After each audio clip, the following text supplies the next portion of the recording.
Hello बंधु माने तो आज आउ एक ब्लॉग रे मु आमर कंचनपुर ग्राम रे गजलक्ष्मी पूजा ए वर्ष सब वर्ष भली जमी धूमधाम रे हुए ता केमिति होची। आज आमर एठी कलसी यात्रा आरंभ होगा पई जाउची। चलंतु केमिति कोन होची कलसी यात्रार तार कोन तत्व ता मु बुझाउची। कलसी यात्रा होची गजलक्ष्मी पूजा पूर्वरु उपलक्ष्य रे होतबा एक धार्मिक यात्रा।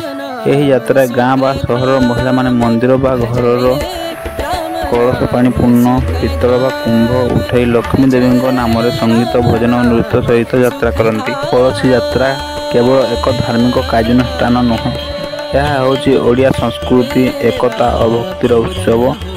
यही यात्रा माध्यम आमे माँ लक्ष्मी को निज घर को आमंत्रण करुछु एवं से भी आम प्रेम और श्रद्धारे आनंदित।